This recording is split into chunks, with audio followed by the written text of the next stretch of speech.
Start to roll in mid-40s overnight. We'll only get back into the mid-50s for your Wednesday. Cloudy and cool and a chance for a couple of showers Wednesday evening and into the day on Thursday. That's your forecast from the WSIC Weather Center. I'm meteorologist Chase Myers.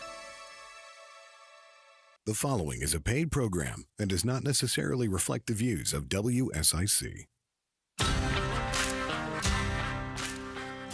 Welcome back, Iredell County, to another episode of the Canaan Report. This is your host, Micah Phelps, and we've got the specialist guest you can ask for today in the studio with us. This is my man here from Statesville High. Go ahead and introduce yourself, brother. What's going on, all? My name is Jamil Mauney. I'm super glad to be here tonight. Hey, thanks for coming in, man. I mean, so proud that you could come in. We could do this show together. But before we do any show, you know, we like to start it out with a prayer, and we'll like to ask our prophet here to say a prayer for us, if you don't mind. Good sir. Okay, sure. God, we honor you because of who you are. We thank you for being the creator of all things. We thank you for your son, Jesus. We ask for your blessing and your grace tonight. We ask all that will tune in. Let somebody's heart be touched. Let the things that we discuss tonight, let it matter. Let it make mention of you. And we won't ever forget to give your name the glory, all the honor, and all the praise. In Jesus' name we pray. Amen. Amen. Thanks for that, man. So we're on the radio, brother. We're here. Go ahead and tell us what you do. What do you do? God, that's like always the most weirdest question. It is. Let's just break the ice. What do you do, man? Once I get past my name, it's like, okay, here we go. Yeah. So Jamil Mauney, of course. I teach at Statesville High School. Mm-hmm. I'm a native of Statesville, North Carolina. Jeez, I do a lot of stuff. I'm an author. I've written 4 books in a series right now called Going Where We Have Not Been. I'm a Christian performer. I serve my local church. Mm-hmm. Obviously, I do missions, which we've talked about before. I'm always interested in politics. I ran for city council twice. In Statesville. Both were great experiences. I really have a passion for young people, obviously with being in the school system. Yeah. And so definitely my heart is there. And that's kind of the broad perspective of. Basically, let me just go ahead and break it down in simple terms, everything he just said. He's a stud in Statesville. He's a stud for his community. He takes care of his people. He's a true man of God. And I couldn't ask for a better man to come on the show today, man. I really mean that. I appreciate that. Absolutely. Oh, my. Oh, so what all you do in the community? I know you do a lot of stuff with the churches. You got a big network out there. You do a lot of things in the community, a lot of events. Just go ahead and tell us all a little bit about what that is. Yeah. I try to partner, of course, with different churches in the community or just people in the community, different programs. Anyone you want to throw a shout out to? Any church in particular? Obviously, Helps Ministry of Deliverance, Will Worship Center, the church I grew up in, GNMO. God, there are just so many. But we have a strong network, and I just try to be there. I'm more of a collaborative person. Mm-hmm. Kind of the church environment oftentimes is, I don't want to say secluded to the individual church that you attend. It's kind of like that. I'm more of an outreach person because I do so much evangelism. So, and then from playing sports, so my perspective on just how we could best serve our community is always from a collaborative perspective. So you like to bring people together? Oh, yeah. Me too. Anytime man. I can come out and help, whether it's passing out coats in the wintertime, whether it's serving food with great organizations like G4G. Grilling for God. Yeah, I love Grilling for God. I love what they men. do. They have a definitely great program there. So I try to definitely meet new programs every year. You always do that when you attend the ones that you find out about. So like you be there for G4G and then you'll meet some people there. They'll kind of tell you about the next event. Definitely the ones that are kind of centered around like our major programs like the YMCA and like the Boys and Girls Club, Power Cross. I'm a huge Power Cross fan, of course. And so, I just try to get in where I fit in and serve the best way I can. True diamond in Statesville. If anyone was looking for one. If only we could put you on a ring and carry you around, man. Yeah.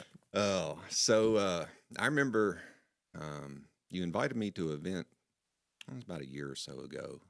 Do you remember that event? You were putting it together. there's a bunch of people there. Y'all were playing music, Christian music. Right. Had a group in there. They remind me of the Rebens or the Rebens band. What's the word? You know what I'm talking about? I've heard of that group. That group right Yeah. there. They reminded me of that. I remember telling them that when I went out. I was like, y'all are rock stars, man. But you brought that event together. Is there anything you're working on right now, like this month? We were doing a once a month outreach / worship events, and so then obviously, you know, as things happen in the regular community, you know, you kind of incorporate them. So I think we were gathering that particular month just to pray for our community, pray for our schools, and so I think that's the one that you came with. So I'm definitely a bona fide Christian. Mm-hmm. You know what I'm saying? I'm very, very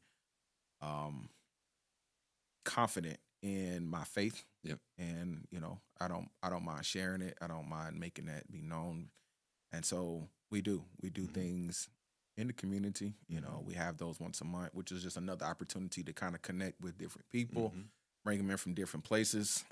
And then I think right after that, we went into like a season where I had mentioned earlier that I'm writing a book, or I wrote a book called Going Where We Have Not Been, called The Rise of Past Technology.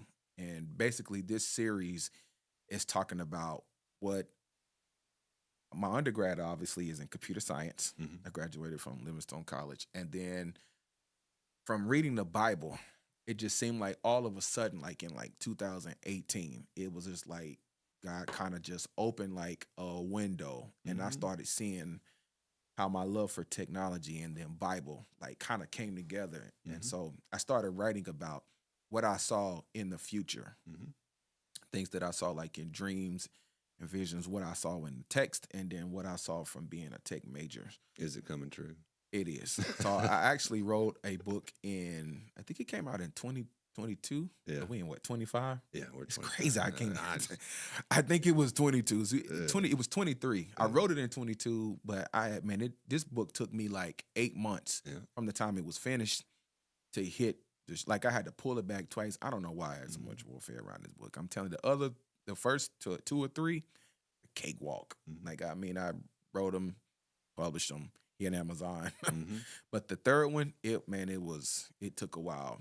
And so in this book, I talked about emerging technology, Yeah. which is the basics, but I talked about it from the natural and the spiritual perspective, because obviously we are in what we would call, I guess from an economic perspective, the fourth industrial revolution. So Yeah. we're talking introduction of robots, automation, things Yeah. of that nature, AI, all the things that we've seen. So in this book, I talked about, I picked like 5 that I thought were going to be driving factors that were going to change the way we live, Yeah. which was artificial intelligence. I talked about smart cities. I talked about genetic engineering. Mhm. What else did I talk about? I talked about microchip technology. So those were some of the topics, that I spoke on, and where I saw that these factors, how they were going to change the landscape. And so now, in the back of the book, I had a chapter called Future Forecast. And in this, I talked about 26 things that I saw Mhm. that were going to come. And a lot of them have already happened. came true. And it's crazy because I got some slack for some of them, Yeah. which is okay. I mean, people are definitely, they should have an opinion. Yeah. You know what I'm saying? You put it out there, that's what you sign up for. Well, a lot of that stuff can scare people if they don't have a good understanding of it. I mean, Yeah. you're talking robots, artificial intelligence. Yeah. That combine those two alone, I mean, that's a good conversation right there. Absolutely. Maybe we just talk about all that in the next segment. Yeah. Just throw the whole outline out, throw the whole program out, what we're going to do. We're just going to go free mode here from here on out. Free bird, right? How's that sound? Sound good, Joe? Yeah. All right, we're going on a hard break. We'll be back here in a minute, folks. We'll love y'all, and we'll see you here in a minute.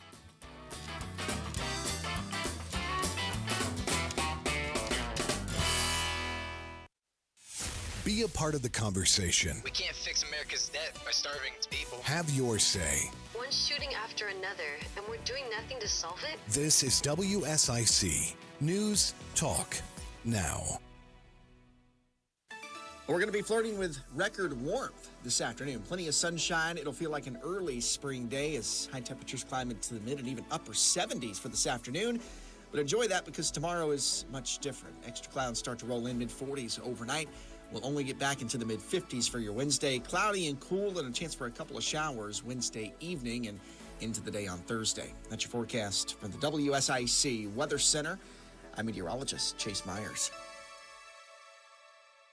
The WSIC app is available now wherever you get your apps, featuring local deals from great local businesses like iCats Public Transit. Here's your WSIC community calendar. Bin 110 in Cornelius presents 3 consecutive nights of live music. On Thursday, February 6th, Anna Mertson performs. On Friday night, finalists from season 19 of The Voice, John Sullivan takes the stage, while Classically Rockin' offers up a big show on Saturday. Enjoy live music performances at Bin 110 in Cornelius this weekend. Calling all superheroes, wizards, and fandom fanatics, the Statesville Comic-Con is this Saturday at the Statesville Civic Center. The show runs from 10 a.m. to 5 p.m. Tickets are only $5 for adults, $2 for those 12 years old and younger, and free admission for age 3 and younger. Make plans to bring your cosplay A-game, snag some epic merch, and enjoy all things comics, games, and pop culture. Whether you're a Marvel maniac, a Jedi master, or just love the vibe, the Statesville Civic Center is the place to be this Saturday for the Statesville Comic-Con. Sunday is National Pizza Day, and Ghostface Brewing in Mooresville is ready for you. From 11 a.m. to 8 p.m., the kitchen and bar are open for dine-in or take-out. Come and enjoy some good food and beverages or grab a to-go order in case anyone may be stopping by or you are visiting someone else. Come celebrate National Pizza Day Sunday with Ghostface Brewing. Get a behind-the-scenes look at Charlotte Motor Speedway, the Dirt Track, and ZMAX Dragway. Learn the illustrious history of each track while taking in the sights and sounds of America's home for racing. Check out the special Race Week tours that can take you behind the scenes of some of the most famous race teams ever, or show you what the Speedway looks like when it gets ready to host a NASCAR weekend. Visit charlottemotorspeedway.com for more details and information on daily tours and experiences.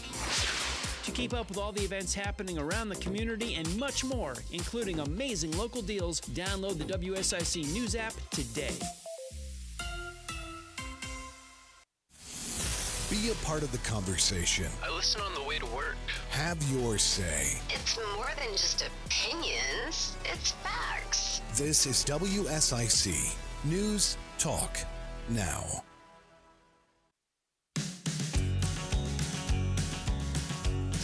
Welcome back, Iredell County.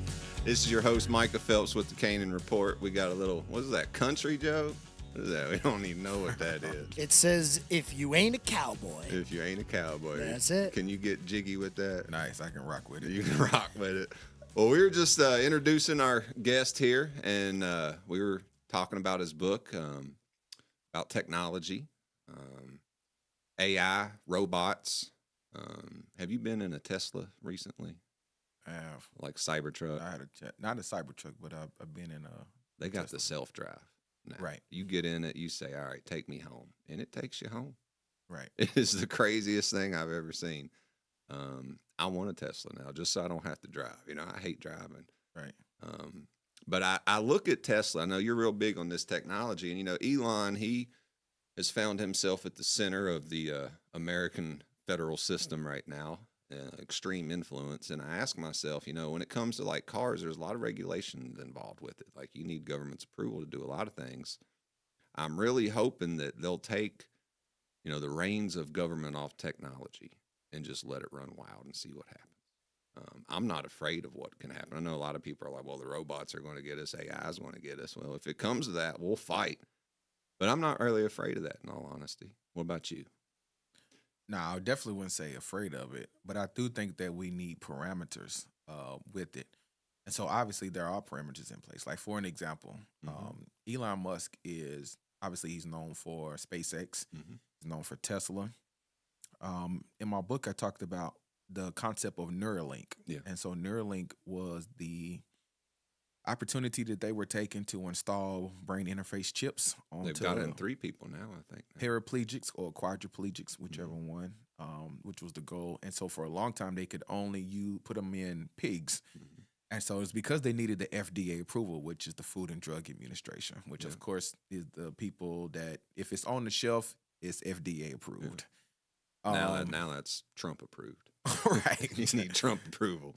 And so in the book, I had introduced them to the concept because it's really a microchip in the inside of a brain interface chip. And so at that time, it wasn't. And most people didn't know about it. And the people that did was like, that would never happen. I'm like, I'm pretty sure that by the end of the year, FDA will approve. And they did. And then January 1st, 2024, they already had the first person scheduled to go and to have the surgery. I saw the video of that guy. Yeah. He was controlling the computer with his brain. Yeah.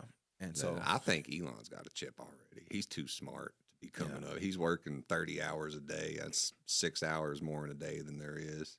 Yeah. Well, he's from South Africa. Yeah. And the story is that he was electrocuted twice As a cat. as a kid and survived. And so it's him. And then he has a brother named Kimball who owns one of the top drone agencies in the world. Oh, so they're the ones making the drones. You said, Hey, I would love to have those resources. I mean, I'm a big fan of Elon Musk. I know he's getting a lot of hate out there just because he's involved himself in politics, and you're going to have that. But I think he's done great things for humanity. I mean, buying Twitter. Did you keep up with that, how bad they were censoring us? Yeah. I mean, it was terrible. We have the First Amendment, but when you start censoring that, when you shut people up and you don't allow the free exchange of ideas, it's terrible. And Twitter was doing it. Thankfully, he bought X and cleaned it up. Tesla's doing great. SpaceX, they're going to Mars. He said, we're going to get to Mars within the next 4 years. Right. Like, that's his It's plan. crazy because in my book, in that future forecast, that was one of the things I said. I talked about interplanetary travel, about alien visitation. I talked about human machine integration, them living with us, it looking like iRobot. Yeah. I talked about them, humans having them as pets, as toys, lovers. Yeah. And people thought that it was out there. And I'm just like, I guarantee. Yeah. And so then here we are about 2.5, 3 years later. And voila. There it is. You know what I'm saying? And so if that part about I was correct, I'm pretty sure then what I have seen forward is going to be, which is my bigger concern. Yeah, like just take the Neuralink for an example, right? So obviously the introduction of it is for humanitarian reasons. Obviously to be able to help quadriplegics, have the opportunity to be able to gain some kind of motor function, you know what I'm saying? Even if it's just to be able to move an object outside of their body, you know what I'm saying? To have some kind of normalcy when it comes to that. The problem with that becomes now is if I'm a Bible reader and the Bible talks about there being a mark of the beast, right? And then it goes on and says that whatever this mark was, they received it in their hand or their forehead. And then as a result, you know what I'm saying? You had to have it to be able to buy or sell. Yeah. That's just a little close, you know what I'm saying? In Sweden right now, they already have, and in the Midwest here, where they're putting the micro RFID chip inside the palms and people can scan in to work. They can buy chips at the they get at the snack machines at their job and things of like that. And now we have this chip being put on the brain. So, one side of me is like, okay, if this is the case, it'll be like the frog in hot water. You put a frog in hot water, he'll jump out every single time. But if you put him in there and you gradually warm the water, he'll never see it coming. And so because I study emerging tech now for over 10 years, that is one of my concerns is what is the long-term plan for it? And so I feel like that everything that we are seeing and that we are experiencing, it's for a bigger cause. Well, when I look at some people out there and I see how smart they are, and I think maybe they do need a chip. It's going to boost their intelligence a little bit. I mean, we got people doing dumb things out there. Yeah, that's kind of the other side too. Yeah. Yeah, it's one thing for a quadriplegic to get it. What happens when a regular human who just wants it for the upgrades? Yeah. And so now we're talking humans 2.0. That's right. It's coming. It's coming. People will start cutting off their arms and put some metal arms on there just for leverage or stronger strength. Because, that comes down to the confidence insecurity thing, which we'll talk about in another segment. But, a lot of people have their insecurity. So it's like, all right, well, I've thought of myself to be weak all my life. Well, I can get this metal arm, these metal legs, and now I've got superhuman strength. Right. It makes up for it. So, I just hope our technology doesn't surpass our humanity, but it looks like it's already I think passed. that's the goal. Yeah. And I think that so the moment that this kind of all came alive for me. So I was reading the Bible one day, right? I was reading, I think it's Matthew chapter 24, verse 37. And the disciples were asking Jesus, they were like, how do we know like when the end of time will come, like when you'll return? So he goes down the list and starts naming things. And so he says, nation will rise against nation, kingdom against kingdom. He lists a couple things. And then when you get down, he says something interesting. He says, and as it was in the days of Noah, so shall it be in the days of my coming, right? So then I went on like a binge for like 5-6 years researching the life of Noah. So he lived like 950 some years. So it took me a while to see. The biggest thing that I saw that happened, one of the biggest things, is where we find in Genesis chapter number 6, right? It says that the sons of God, which in the original, if you don't know, the Bible is written in 2 primary languages, Hebrew in the Old Testament, Greek in the New. It says that the sons of God, which is the word Bana Elohim, we're talking about angels, said that they entered the earth realm and they began to sleep with the daughters of men, and the offspring were beings called giants or Nephilim. And so if we just think about that in our concept right now, that would sound like Some aliens crazy come stuff. here, right? Yeah. And they're sleeping with the daughters of men, which is women, and then they produce these huge offspring called giants, right? And so they were on the earth. Now, just think about, in that time period, this means that there were humans like you and me, 23 chromosomes from mama, daddy, and God has given us a spirit from him. They were living on the earth with other beings. They were living on the earth with beings who were considered hybrid or demigods. You know what I'm saying? And so a lot of the other maybe religious systems or beliefs or even mythology is built around this concept. I mean, this concept of Zeus is that Zeus slept with a mortal woman, had a son named Hercules, who was a demigod, right? And so if the Bible says that as it was in the days of Noah, then now I'm looking and saying, what does that look like now? It means that humans are going to be here, and then they're going to be something else here that's not humans. That's not human-like. That's not what we are. You know what I'm saying? And so that's why I'm looking at the integration, human-machine integration, things like that. There was, I can't remember who, my buddy Ike, he's a pastor. He when he got diagnosed with blood cancer, he said, I'm going to study the Bible and read it like no one ever has. And he did. And there was, I want to say maybe it's Samuel, but there was a part where he was trying to explain, like, God came and he down from the sky, and he was describing it. And what he was describing was a machine. Airship of some sort.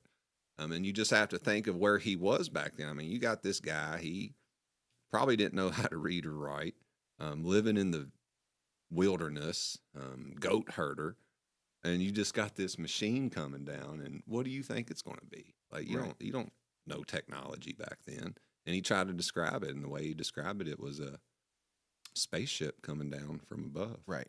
We actually took that and uploaded that verse into AI and said, generate a picture for us. And it populated one. Made him It's actually Ezekiel. Yeah, that's chapter it. 1. That's it. He's down by the river Kibar, and all of a sudden, a vision takes place. Yep. The heavens open, and it says that a storm wind comes, and when it opens, out comes essentially is Jesus on or what we know as Jesus on some kind of aerodynamic spaceship.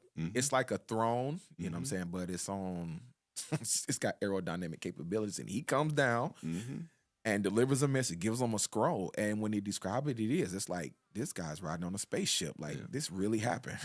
And, it's not hard to believe that we're alone, but we'll talk more about this when we get back from a fast break. We love you. See you soon. Yep. We'll be right back with more Canaan Report on WSIC. Local starts here. We're going to be flirting with record warmth this afternoon. Plenty of sunshine. It'll feel like an early spring day as high temperatures climb into the mid and even upper 70s for this afternoon. But enjoy that because tomorrow is much different. Extra clouds start to roll in mid-40s overnight.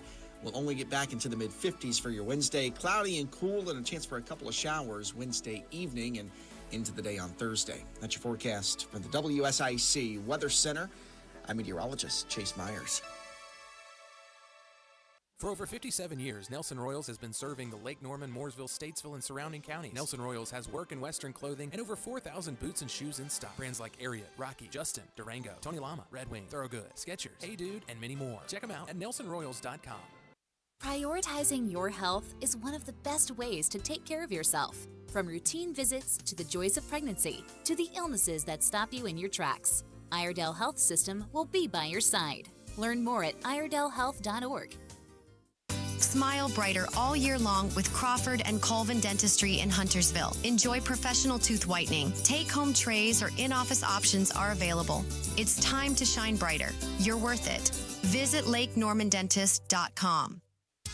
Tilly Harley-Davidson is simply the best, and their service department is second to none. Right now, 1K, 5K, and 10K M8 service is only $351.25 plus tax, including Sin 3 and heavy gear oil. Stop by to schedule your next service or online at TillyHD.com. Be road ready with Tilly of Statesville. If you have an upcoming event, let WSIC spread the word. Go to WSICnews.com and click on the Community Calendar button. WSIC, proud to be part of your community. The number one station for people who say we're their favorite station. WSIC. This is a Bloomberg Money Minute. Stocks end the day higher. Big tech shares leading all gainers despite a slowdown in U.S. job openings in December and the White House imposing a 10% tariff on imports from China, along with Beijing announcing retaliatory tariffs of its own on U.S. oil, coal, and 80 other products. But at the close, the Dow was up 134, the Nasdaq up 262, that's 1.33% higher, the S&P up by 43. The big gainer shares of Palantir shooting up 24%. That's after a strong earnings beat and citing untamed demand for its AI software products. Shares of vaccine maker Moderna, though, down 6.5%. That's ahead of a Senate vote on Robert F. Kennedy Jr., a critic of vaccines, to lead the Health and Human Services Department. And surging egg prices because of that nationwide bird flu outbreak, prompting the Waffle House to add a temporary 50 cents per egg surcharge to its menu. Tom Busby, Bloomberg Radio. 24/7 worldwide, non-stop. WSIC. Local starts here. We're back with more Canaan Report on WSIC. Local starts here.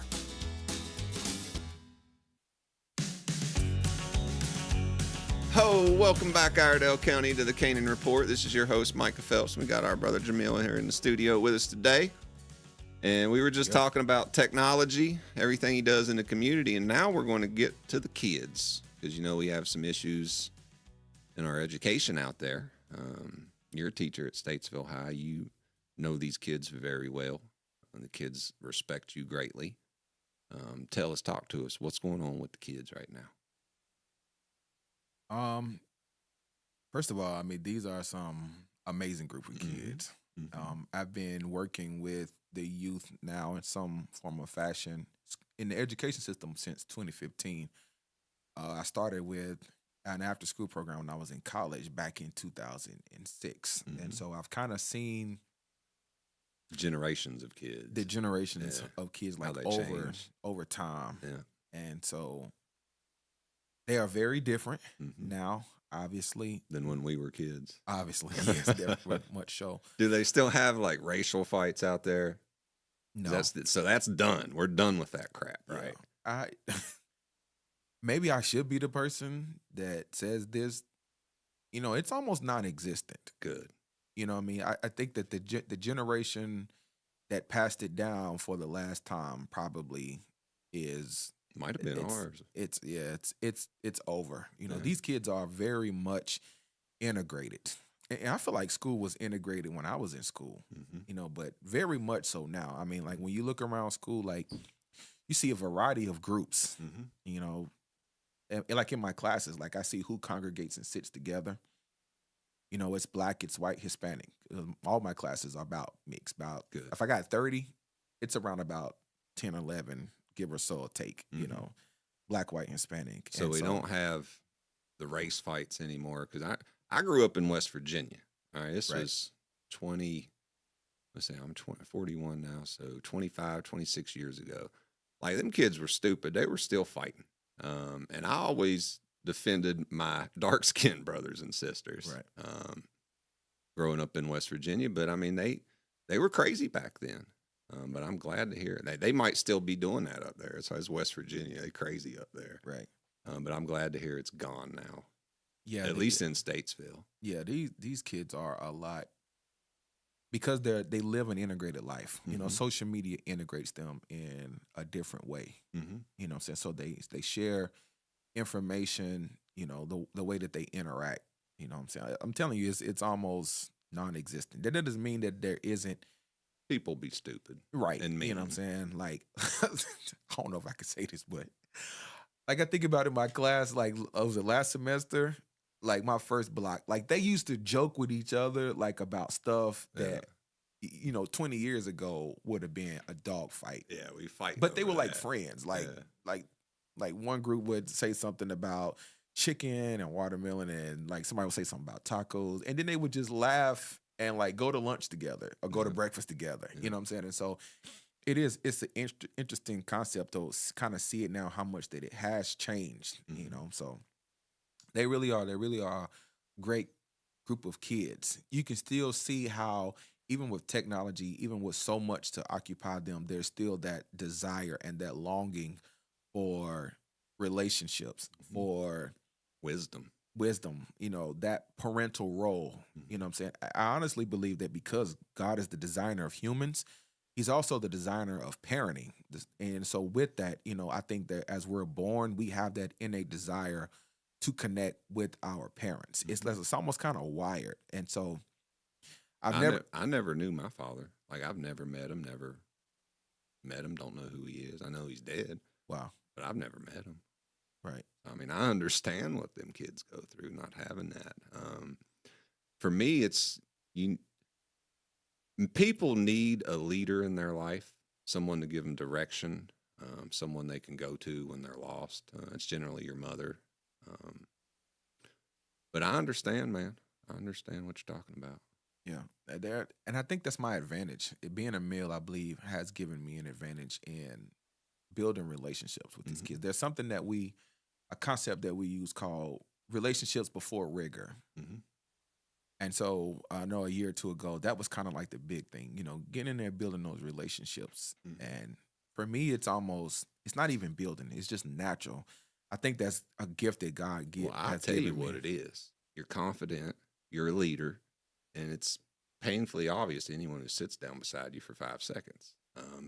I have those same qualities myself. Like, anytime I'm at the gym, them young kids follow me around like I'm like just the coolest thing in there. And I joke up with them, like I'm teaching them how to train and hitting them with wisdom too, more than anything, life advice. But it's because you're a leader. Yeah. That's why. It's, you know, after a while, like now, like every single year, like there's kind of like, there are things that we do like in the beginning of the semester that I find out a lot about my kids. I usually know like 1 or 2 things about them. I know their learning style, and they usually will like tell me about their family. So like I know like how many of my, like if I got 76, this is just ballpark in the last 5 years. If I have 75 kids, I usually only have about 7 to 8 that may have their father in the home. That number may bump to maybe 25 that they know him, but haven't seen him or he's not active. And so you got to think about that. I realized how that was bad the mom is treating that running in. We love you, ladies. I'm just joking. I think that's one of my superpowers is that I realized that when you understand like how important the male is, how important a father. Of course, I'm not trying to be their father, but I know that every single day they're going to come spend 90 minutes with me 5 days a week. That's more consistency than 90% of these kids will ever have. Well, think of, I mean, how old are you now? 40. 40, I'm 41, so we're the same age. Think of all the men you've met in your life. There's been some bad ones, hasn't there? Yeah. Liars, thieves, people who just don't know Jesus. And some kids have never even seen like a good male in their life. That's true. Just a true, honest, straight up person, follows God, does right. That's a rare breed sometimes. Yeah, I was blessed. You know, I grew up with my dad in the home. Shout out to James, Dr. James Mauney. I mean, I'm so appreciative of him now, especially as I've gotten, when I hit my 30s, like, I think that's when I really started realizing, like, how blessed, you know, how really blessed, like, I was to have him. I had uncles. The church I grew up in, like, they had, like, almost 15 married couples. So I had a strong male presence, like, growing up, like, in my community. This is still when we went outside, though. You know, kids don't really do that right now.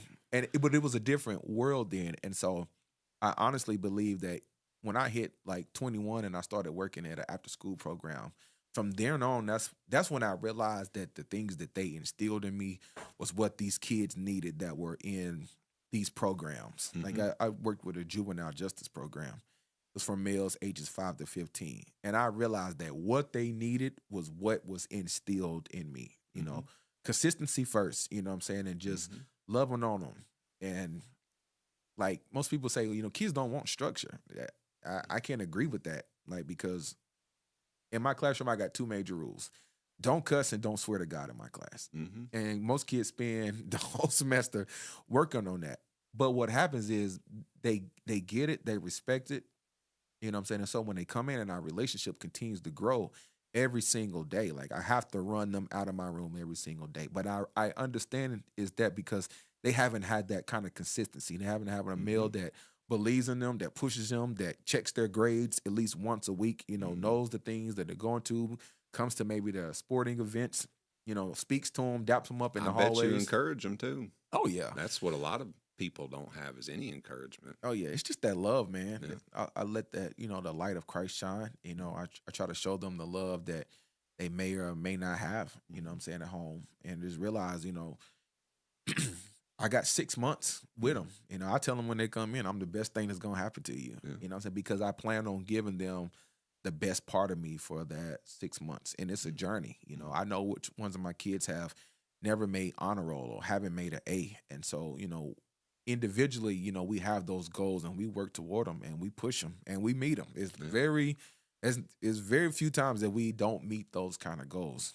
And so, you know, there is the thing that, you know, there are some that may fall through the crack and you can't save them all. I know we do bell ringers, and on Tuesday and Thursday we do SEL, which is social emotional learning. So we do check-ins. So, like, you know, I ask them, like, how are you guys doing? How are classes going? You know, do any of you guys, like, feel overwhelmed? And sometimes, like, I'll share stories and stuff, like, with them. And so one kid asked me, he was like, what's the worst thing that's happened, like, you as a teacher? And I told him, I was like, you know, when you build relationships with kids who may have troubles, and then you end up seeing them, like, on the news, or they end up losing their life, like, in a violent way. It's heartbreaking.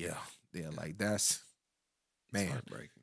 That's, you know, that's when you go home and it's just like, man, what happened? Like, could I have done more? You know, because you build, like, those relationships with those kids consistently, sometimes for a year. Because even when they leave your classroom, they still come every single day. And then, well, let me ask you a question. If you and I had to go out there and rally all these kids up, you think we could do it? You think they'd come?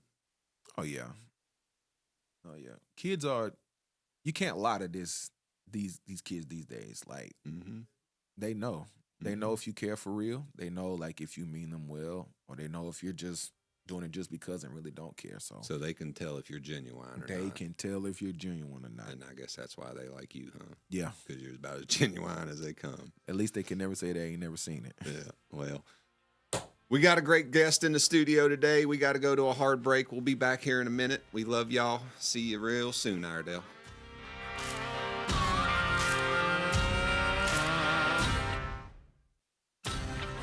We'll be right back with more Canaan Report on WSIC. Local starts here. We're going to be flirting with record warmth this afternoon. Plenty of sunshine. It'll feel like an early spring day as high temperatures climb into the mid and even upper 70s for this afternoon. But enjoy that because tomorrow is much different. Extra clouds start to roll in mid-40s overnight. We'll only get back into the mid-50s for your Wednesday. Cloudy and cool and a chance for a couple of showers Wednesday evening and into the day on Thursday. That's your forecast from the WSIC Weather Center. I'm meteorologist Chase Myers. Here's your WSIC community calendar.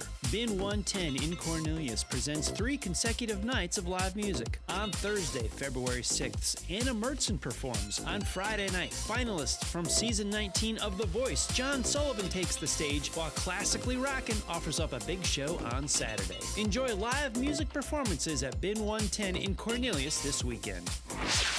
Calling all superheroes, wizards, and fandom fanatics, the Statesville Comic-Con is this Saturday at the Statesville Civic Center. The show runs from 10 a.m. to 5 p.m. Tickets are only $5 for adults, $2 for those 12 years old and younger, and free admission for age 3 and younger. Make plans to bring your cosplay A-game, snag some epic merch, and enjoy all things comics, games, and pop culture. Whether you're a Marvel maniac, a Jedi master, or just love the vibe, the Statesville Civic Center is the place to be this Saturday for the Statesville Comic-Con.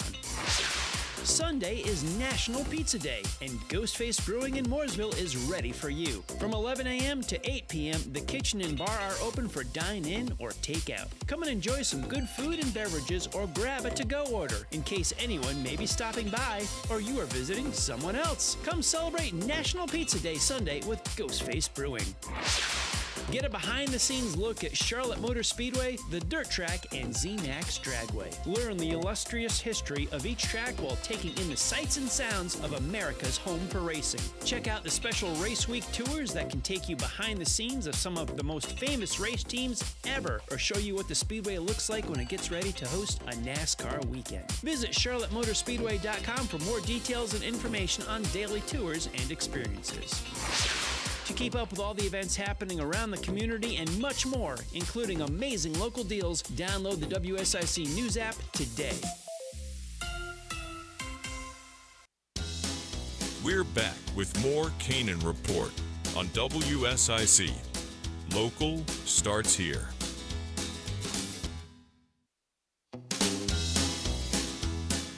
Guess what, Iredell County? We're back. The Canaan Report. It's your host, Micah Phelps. Got our brother Jamil here in the studio with us today. Am I saying that right? Jamal? Jamil. Yeah. I'm terrible with names. I'm from West Virginia. They used to slaughter my name in elementary school. Mine too. Jamal Mauney. I'm like, oh my God. Have you ever tried to pronounce Micah? Well, you know the Bible, but like growing up, any class I went to, like that was the worst part of my day. Like it's a new school year, got a new teacher. Oh, how is she going to mess my name up today? I guess sit here and think about it. I had a lot of confidence issues as a kid. Wow. Sit here and think about it. But we'll get into that later. We're going to talk now about Statesville, city of Statesville, how it's doing, how you see it, how I see it. I think it's doing good right now. What we have 2 years ago, we had kids getting shot, violence everywhere. People were scared of the police on all sides. What do you see now? Well, it's definitely calmed down over the last 2 years. Even in our school in Statesville High, it's definitely has changed. It's a different dynamic from 2 years ago. Yeah, and so it's definitely a better place, better atmosphere. The climate's better. Obviously, there are some things that we're still working on, some goals, stuff that we have, but I think citywide, like, it hasn't been the uproar that we have seen. Yeah. I was a center at some of that uproar. What was it, 6 years ago? That statue, you remember that thing downtown? Yeah. Let me just go ahead and say, I really didn't care whether it stayed or go. Right. It's just, at the time, I'm coming out of political retirement. I'm trying to organize again, and people didn't want it to go anywhere. And I was talking to the kids there, our black kids, they didn't care either. I remember I went down there one night, and it was chaos. Like, you had instigators down there. You had people trying to spread racial division. And that's what I couldn't stand the most. Because they called me every name under the sun. Racist, Nazi, this, that, and the other. Whatever. My first girlfriend was mixed. We won't get into that on radio, but we had a good time. That's all I'm going to say. Candace, I still remember you, girl. Nah, Candace. Yeah, she was a Candace. Oh, my. You too, huh? Oh, shoot. We won't talk about Candace in the studio. But, it was just a bunch of chaos. You had people instigating stuff. I tried to stand up to it, and next thing you know, I got people holding signs calling me every nasty thing under the sun. It doesn't seem like that anymore, though. I don't see the back and forth, the hatred that existed back then. Feels very peaceful out there to me. It really does. I think for me, obviously I saw it from both sides. Yeah. Right. Obviously, I teach civics, so I obviously understand the Civil War. I understand the North won. Which means the North, led by Abe Lincoln. They were for equality. They wanted to create an atmosphere that brought both equality and equity for not only blacks but poor whites. Because I don't think most people know that it wasn't just blacks that were slaves. Obviously, the Native Americans were slaves, and there were poor whites. And so, when you fast forward to hold on before we fast forward. Back when they created our country and they had the Philadelphia Convention and they locked themselves in and they came out with the U.S. Constitution, they dedicated that document to God. But they left some people out. And ever since then, I'm of the opinion God has cursed our country with civil war, with all the division, the racial division, because, these men came together and they tried to get right with God, but they left some people out. We shouldn't have done that. We really shouldn't have. Right. It's I've heard ugly. people that said that, God has cursed America. I think a lot of people don't. I mean, other countries don't have that issue. Right. Well, let me just say this part and maybe get your take on it. Okay. Let's just talk about race for an example, because the race construct to me is not even real. The fight that we have with black and white, let's just take it from there. The foundational belief system with that says that we are not even the same species, right? That's what it's always been, that we aren't the same species. I don't see it like that. I think we're all humans at the end of the day. Right. No. It's not that we are humans.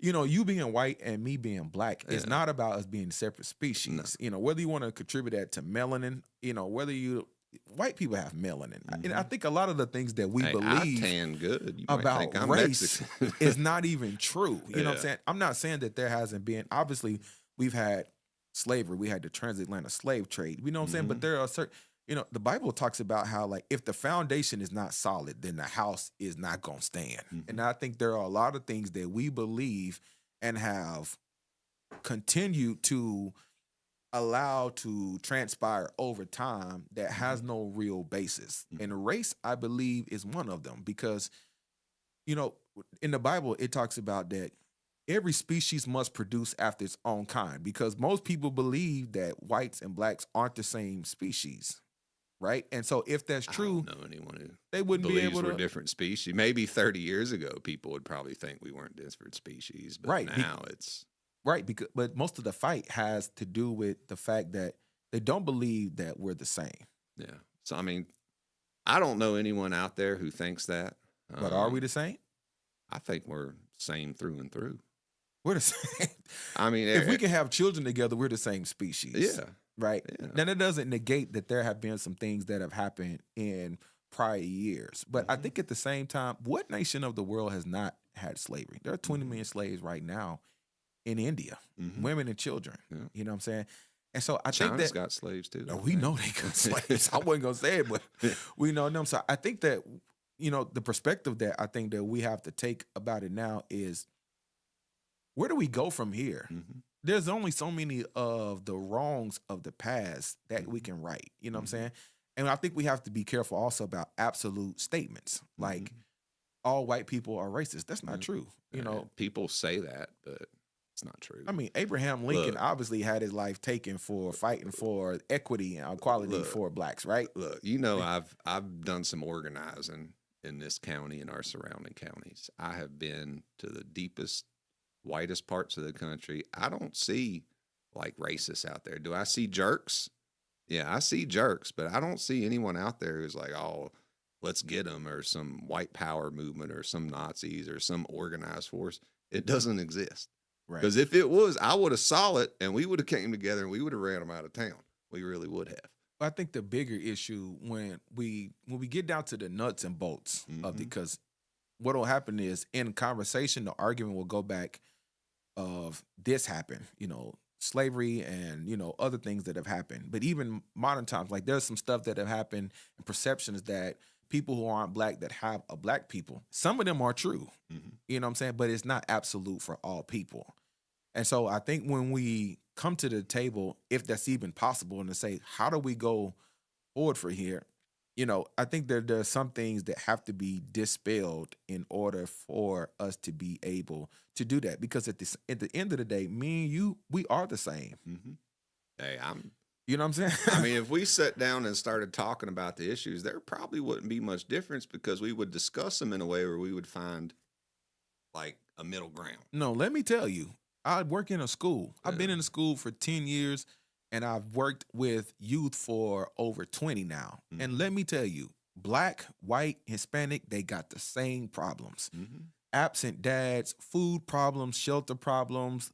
You know what I'm saying? Like, they got the same issues. And so I think for me, seeing that, you know what I'm saying? Like, it's like if we're going to work together really to try to provide, services and opportunities to bring equality and equity, because obviously equality and equity is not the same thing, then the first thing we're going to have to do is going to have to let whatever has happened in the past be the past. Because as long as we're still trying to drag a lot of those around, like there are problems that our kids are facing right now, you know what I'm saying, that are so much bigger. And I think a lot of us don't even recognize it because we are still so caught up in what was. Well, I think a lot of it has to do, see, the politics of today is generally what our elders' issues were when they were growing up. Right. We're fighting their insecurities.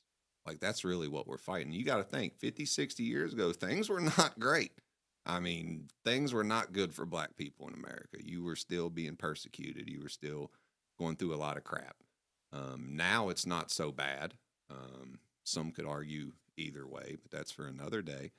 But like those elders, they still remember that abuse that they went through. I'm sure you've gone through some abuse in your day too. I definitely believe in justice. Obviously, the as a moral person, the way I was raised, I believe in justice, equality, and equity. I see people all the same. It's all gray to me. Now, like, I hate saying white and black. Like, I hate referring to people as black people. Like, I'm uncomfortable saying it because to me, everyone's gray. Right. Even as a man of faith, obviously the Bible speaks a lot about equality, equity, and justice. Here's what I think at the end of the day, the problem becomes. The problem becomes is that it's really a heart issue. And that's what you can't change with law. The reason we have certain laws in place, or like civil rights and things like that, or how you can't be discriminated in the workplace. Those are parameters and boundaries set in place. The real issue is that you can enforce those and make people have to conform, but the issues of racism or elitism, or, I mean, it's a long list of stuff, that's a heart issue. And I think that was my biggest thing about the statue downtown. Obviously, the statue at the end of the day is going to represent one or two things. Either it's going to represent the Confederacy, in which, we see it as that's what it is, or you're going to see it as a symbol that reminds us that they lost and that it was a leap for us to go forward. Well, you know what it was for me? It wasn't a symbol for me to unite this city and stop this division once and for all. But we'll talk about that more. When we going? We got 20 seconds? Oh, we got 10 seconds. Oh, my fault. If we got a new clock in here, I'm thrown off. I usually got a countdown, but we'll be back, folks. We'll be back. Serving you better than ever before. 105.9, 100.7. WSIC, Statesville, Mooresville, North Charlotte. Got a Toyota? Get it serviced at Quality Car Care of Statesville. Looking for a great pre-owned vehicle? Quality Car Care has you covered at 2040 Old Mountain Road. Visit qualitycarcarestatesville.com. News alert, a one-on-one at the White House. I'm Lisa Lacera. President Trump holding a news conference after sitting down with Israeli Prime Minister Benjamin Netanyahu as Israel and Hamas work through a fragile ceasefire and the freeing of the hostages who've been held for more than a year. But the bonds of friendship and affection between the American and Israeli people have endured for generations, and they are absolutely unbreakable. They are unbreakable. The president saying that they discussed how to make sure that Hamas is eliminated, and they also discussed that many countries will soon be joining the Abraham Accords. Earlier today, the president had a warning if Iran tries to assassinate him. If they did that, they would be obliterated. That would be the end. I've left instructions. If they do it, they get obliterated. There won't be anything left, and they shouldn't be able to do it. Federal authorities have been tracking down threats from Iran against the president and other administration officials. Last month, President Trump pulled security details from Mike Pompeo and John Bolton, despite continued threats against their lives.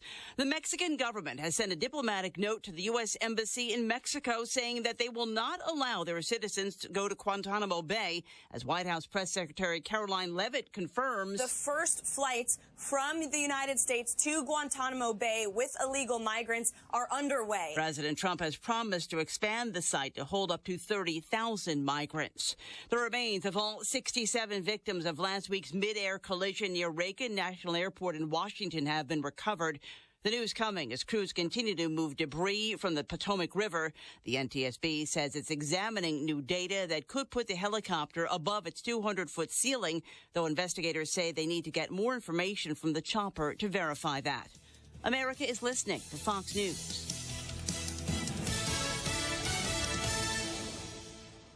I'm Kareem Abdul-Jabbar. I learned about atrial fibrillation the hard way. My symptoms would come and go: shortness of breath, fatigue. I kept going. Then I got so lightheaded, I couldn't. My doctor said I have AFib, so I'm about 5 times more likely to have a stroke. Other symptoms: irregular heartbeat, heart racing, chest pain can come and go, but the risk of stroke stays. If you have symptoms, tell a doctor. Visit notimetowait.com. Sponsored by Bristol-Myers Squibb and Pfizer.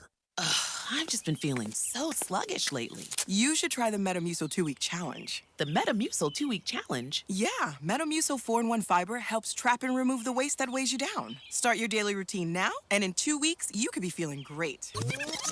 Well, it's been 2 weeks. How you feeling? Lighter and feeling great. If you want to feel lighter by promoting digestive health, sign up to take the 2-week challenge at Metamucil.com. These statements have not been evaluated by the Food and Drug Administration. This product is not intended to diagnose, treat, cure, or prevent any disease. One of President Trump's more contentious cabinet nominees takes a major step towards confirmation. Tulsi Gabbard advancing out of the Senate Intelligence Committee in a vote along party lines. Some Republicans were on the fence with President Trump's Director of National Intelligence nominee over past statements on Edward Snowden and some foreign adversaries. Indiana's Todd Young says he was given assurances by Gabbard not long before the vote. I wanted national security reassurances as a former Marine Corps intel officer. We both exit this happy and prepared to work with one another. Fox has told Vice President Vance was heavily involved in discussions between the two. Gabbard now needs 50 votes from the full Senate to be confirmed. On Capitol Hill, Ryan Schmelz, Fox News. A police pension fund is suing Target over its diversity initiatives. The City of Riviera Beach Police Pension Fund in Florida is suing Target, accusing the company of concealing the risks of its diversity and social initiatives, which it claims resulted in Target's stock losing ground. The lawsuit accuses the company of misuse of investor funds to serve political and social goals. Target said last month it would phase out its DEI initiatives and also dropped a program to support Black-owned businesses. That prompted civil rights activists to call for a national boycott of Target during February, Black History Month. Leaders of Black-owned companies disagree with the boycott, saying it would harm their brands more than Target. Ginny Coselda, Fox News. Cosmetics company Estee Lauder says it's expanding its restructuring plan and will cut anywhere between 5,800 and 7,000 jobs by fiscal 2026 as the company tries to boost sales and profits. Wall Street ends higher on optimism. The U.S. and China can reach a deal on tariffs. The Dow added 134. The Nasdaq added 262. I'm Lee Silasera. This is Fox News.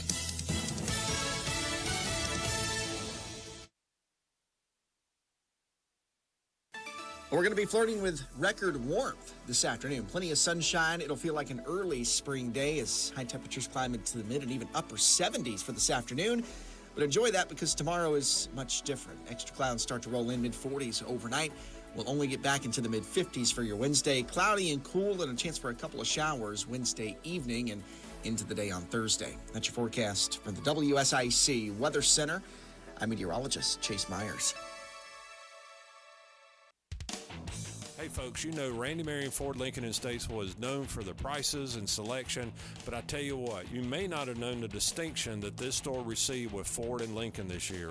We received the President's Award for 2023 for Ford for the 5th year in a row. We also received it for Lincoln for the first year, and I tell you, those awards don't come easily. It all boils down to taking care of the customers and having the vehicles you want in stock for you to buy. The following is a paid program and does not necessarily reflect the views of WSIC.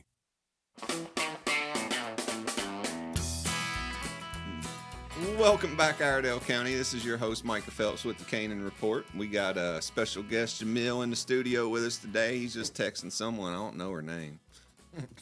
What's her name, man? Tammy. Tammy. She good to you? Yeah. She making you smile. I see that. She's watching the show. I know she's watching. You making him smile on the show. Thank you. You're saying we're doing a good job. Are we? Well, at least we know one person's watching. Yeah. Well, we were just having a talk about race, about Statesville. Some people don't like to have these kind of conversations. Yeah. I love having them. Like I said, I love getting ahead of the controversy and clearing it, trying to get rid of it or make it better, I should say. But you say there's no really racial division in the youth anymore. This youth coming up, that hatred's not out there, the division. Where do you think we go going forward? Our generation, because we're going to be in charge soon. Right. I know some of our politicians are afraid of that, but we'll do better than y'all did. I just want y'all to know that. I believe what's going to, because the changes in technology are so vast right now. In my new book, it's called Going Where We Have Not Been, The Point of No Return. The opening introduction chapter talks about how, I actually use the term, it's actually called Crossroads. That's the name of the chapter. And I talk about how that 3 people have come to a crossroads. It's technology, it's humans, and machines, right? And humans are all obviously the most valuable of the 3, for biblical reasons. Yeah. This is God's image, And so, but now we're going to have to figure out what happens going forward. And so I think that a lot of these fights that we are having, when this technology thing hits where I know that the world system is trying to go, we're going to be forced to have to look away from things like that to figure out, to take on what's hitting us. So we got these robots here, hating each other for skin color. That's kind of a waste of our time, isn't it? Right. I don't know, we're the same age, so I know you remember, like, there was a time period where people complained about the Hispanic community coming here. They were taking the jobs, right? Yeah. And so one of the things that, my concern about the city of Statesville, or just period, is the fact that we're entering to a realm of where we're going to have to figure out what that looks like with human-machine integration. We're talking about, like, where robots are taking the majority of the jobs, with autonomous vehicles. That means trucking, Uber. That means these things are on the way out the door. And so one of the things that concerned me is, are the leaders of our city, are the leaders of our school board, do they even have an idea that this is happening? No, they don't have to. You know what I'm saying? Because if they don't, it's always the people who have the ability to see it and adjust before it gets here.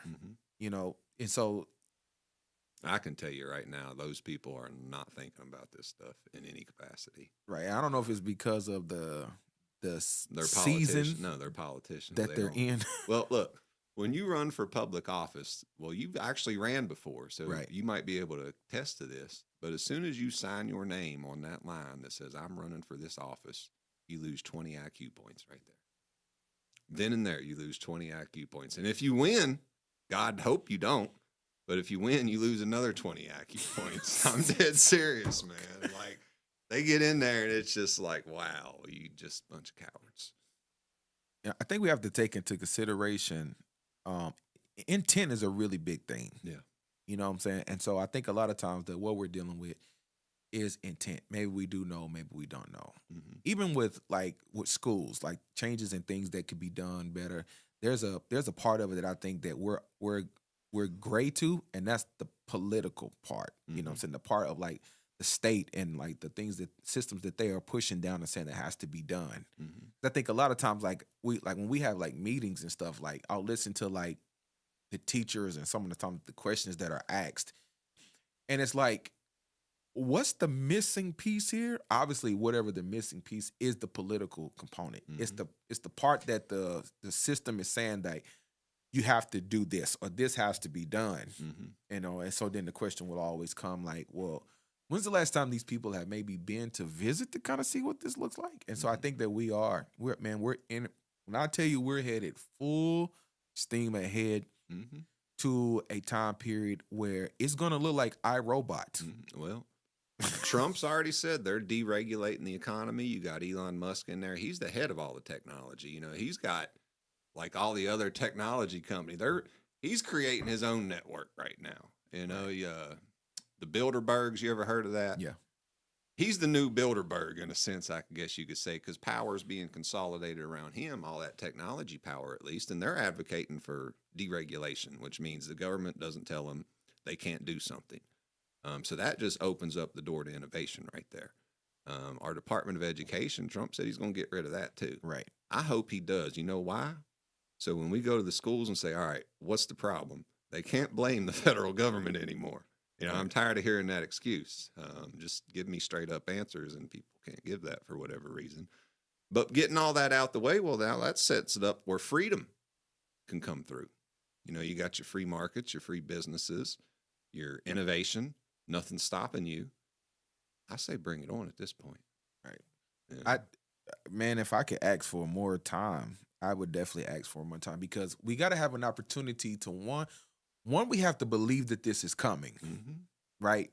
Because as much as I'm like aware and like if you follow my social media, like you'll hear me talking about it, you'll see me post.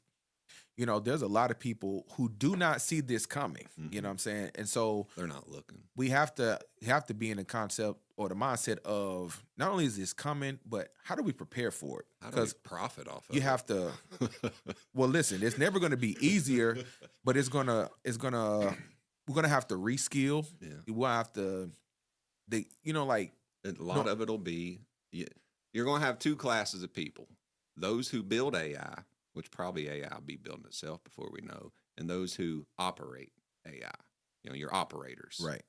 That's where I think a lot of the labor force will go is just to AI operating because it's still going to need direction from someone.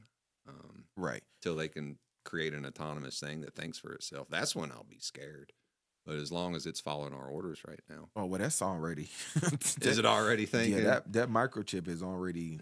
Well, just quantum computing has already been created. I need to get in the gym and train a little harder then and get ready for war. Right. So, you know, I think that's one of the things too. Like even the school system, like I'm always wondering, like, are we preparing kids for not tomorrow? Because when we say tomorrow, we think like futuristic.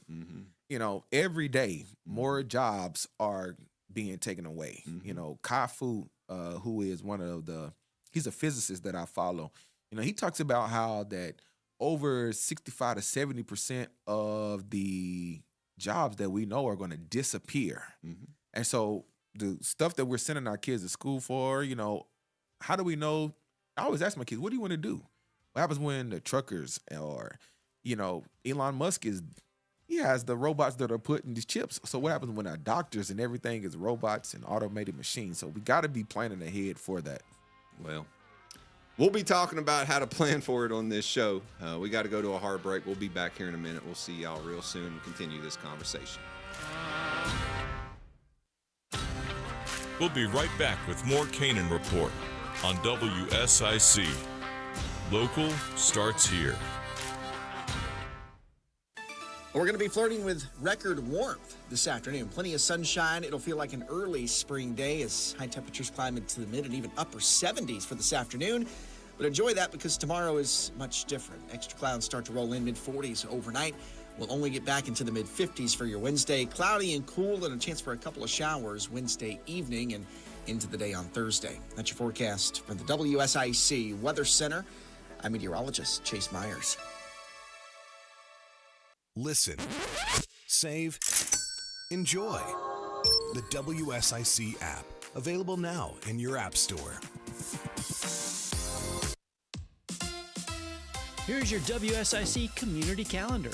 Bin 110 in Cornelius presents 3 consecutive nights of live music. On Thursday, February 6th, Anna Mertson performs. On Friday night, finalists from season 19 of The Voice, John Sullivan takes the stage, while Classically Rockin' offers up a big show on Saturday. Enjoy live music performances at Bin 110 in Cornelius this weekend. Calling all superheroes, wizards, and fandom fanatics, the Statesville Comic-Con is this Saturday at the Statesville Civic Center. The show runs from 10 a.m. to 5 p.m. Tickets are only $5 for adults, $2 for those 12 years old and younger, and free admission for age 3 and younger. Make plans to bring your cosplay A-game, snag some epic merch, and enjoy all things comics, games, and pop culture. Whether you're a Marvel maniac, a Jedi master, or just love the vibe, the Statesville Civic Center is the place to be this Saturday for the Statesville Comic-Con. Sunday is National Pizza Day, and Ghostface Brewing in Mooresville is ready for you. From 11 a.m. to 8 p.m., the kitchen and bar are open for dine-in or take-out. Come and enjoy some good food and beverages or grab a to-go order in case anyone may be stopping by or you are visiting someone else. Come celebrate National Pizza Day Sunday with Ghostface Brewing.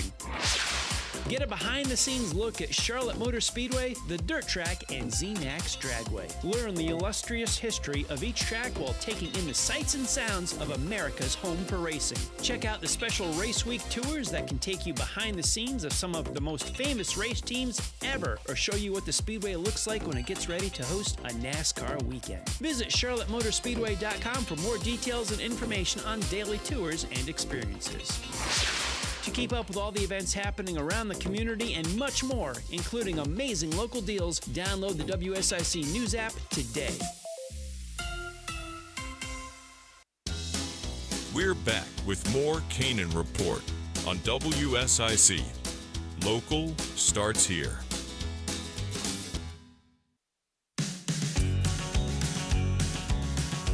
Welcome back, Iredell County, to another episode of the Canaan Report. This is your host, Micah Phelps, with my brother Jamil in the studio. Yep. We were just talking about some very deep stuff. The racial issue is a big one. The kids, they're no longer beefing, so why should the adults? Right. You know, if the kids can come together, why can't the adults? Why can't we? Yeah. I think there's, you have the generation that came up, that experienced, that maybe were children. So that would be our parents. My dad was born in 66. So, our parents would have been that generation who were kids when some of this stuff was happening, depending on their age. Yeah. Obviously, folklore with the passing of the stories. We're not going to act like, things didn't happen, but. Oh, it was some ugly out there. Yeah, absolutely. A lot of ugly, a lot of evil. I'm just glad that it's finally going away. Yeah. Finally going away. So hopefully we can all come together now. So if our elders want to pop off at the mouth, we'll tell y'all to sit down and shut up. Let our generation run things here for a little bit. And I think you saw it. You remember when the George Floyd incident happened? Yeah. You remember that the riots. And so remember we had one downtown. When I rode through there, I saw a whole lot of people that did not look like me that was out there protesting. It was white girls. It was a group of white girls stirring up racial hatred. And I'm like, y'all need to stop that crap. The world's gray. We need to come together. Like, that was my position the whole time. But they called me every name under the sun. No, I mean, like, there were a lot of people who were not black who were out there, who were marching and, you know, and I think it's always been like that. You know, I think that there's more of us who have come to terms. And that's what I'm saying, bro. It's really a hard thing at the end of the day. Well, you know what I'm saying? Look, I see these white liberals out there, and sometimes I am jealous I'm not black because I see the way they kiss y'all's hind end. And I'm not trying to mess that up, all right? It's politics being played is what it is. But I just laugh at that, you know, the pandering. I try to keep it real. You know, I want to talk about real issues. Sometimes that makes people uncomfortable. Yeah. But if we don't have those conversations, then how's anything going to change? How's anything going to improve? Yeah. It's not. So all these people out there who just want to push division and hatred, we need to come together and shut them up. Yeah. We really do. Because we don't need that. I see it happening out there in the community right now. And maybe some of these people watch that show. I'd love to bring your hateful attitudes on here and ask you why you're so toxic, but we got a great one in here right now, full of positive Christian energy. So, you know, it's nice to see that. Just, you know, knowing I was called every name under the sun when I'm not. Yeah. I mean, I know who I am, so that's why it didn't let me bother me at the time. But you shouldn't have to go through that. No one should. Right. So hopefully it'll stop. Right. And I think it has a lot to do with your experiences. Mm-hmm. Like, I definitely believe in equality. I believe in equity, like, which I've said that obviously they aren't the same thing. Obviously, there are still some areas that could be, you know, tweaked. You know what I'm saying? That would be beneficial. You know what I'm saying? But when you work with, in the school system, work with kids, I'm telling you, man, you see the same problems, whether they black, white, or Hispanic. Poverty. And so what it does is it forces you into a space where you're providing that support and that love no matter what they look like. It doesn't matter if that kid is white, Hispanic, or black. You know, if they come in contact with me, you know what I'm saying, they're going to get the best I have. Yeah. That's just me. You know what I'm saying? Well, what can we do to clone your way of thinking out there? Well, you can start by reading that Bible, man. Yeah, there you go. Obviously, Jesus died for everyone. Yeah. You know what I'm saying? But even in his day, you know, they had that going on. You know what I'm saying? They had situations, you know. Obviously, he died because they had Well, Jews were slaves at the time to the Romans. Yeah. And then the Jews hired the Romans to kill Jesus. You know, they had a legal trial. They brought him during third shift. Yeah. They set him up during the daytime. Yeah. You know what I'm saying? And this is a repeat, you know what I'm saying, of things that we have seen. Well, you know, there are other people who don't believe in the Bible or in Jesus, which is fine, you know what I'm saying? But the reality of it is, you know, that book is giving us some of the best opportunities to look at these situations that have happened before and see how they dealt with them and see, well, what can we do differently? Yeah. Gives you wisdom. Right. Gives you perspective, gives you understanding, a deep understanding about people, about life, about the Spirit. A lot of people don't know what the Spirit is. Right. I love filling myself up with the Holy Spirit. Say, come on, God, let's go get something done. Right. I love doing that, especially in the political arena. Right. A lot of people don't understand that. They're like, what's he up to now? Just filling up on the Spirit. We about to start bucking again. Right. And when you pay attention to stuff, I mean, you look at his life. I mean, he's born into a Holocaust. They're killing babies 2 years down. He's on the run with his family, you know what I'm saying, to try to survive. He's moving every 3-4 years.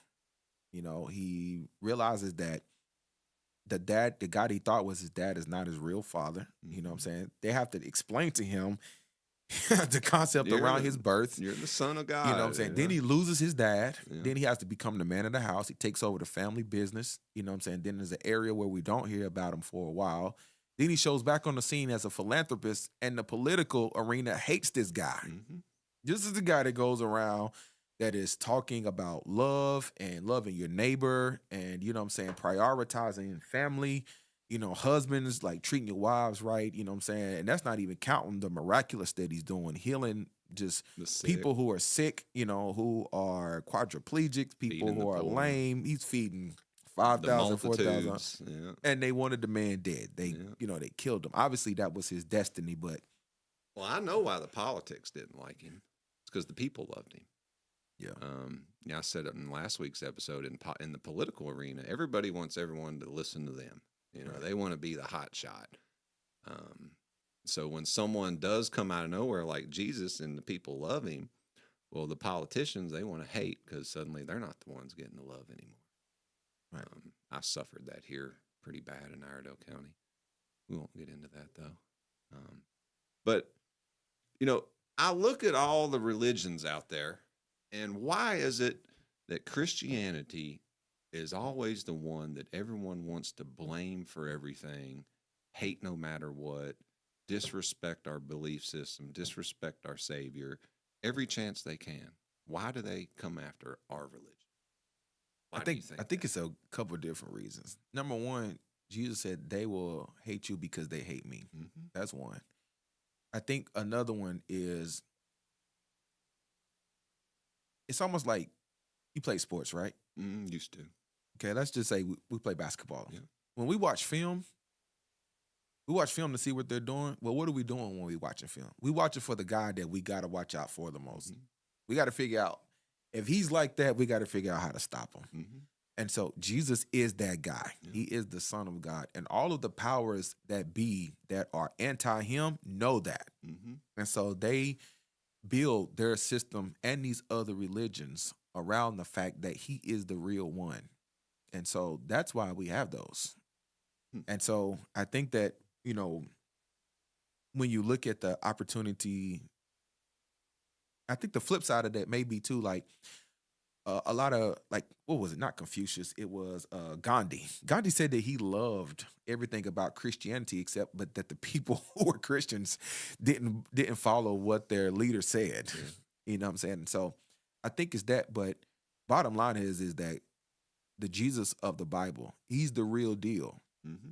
He's the only Son of the living God. Mm-hmm. He is the only legitimate God. Mm-hmm. He's the same yesterday, today, and forever. And everything that is built around him that's anti him is anti because he's the real deal. Mm-hmm. He has no agenda other than what he tells you. Yeah. You know what I'm saying?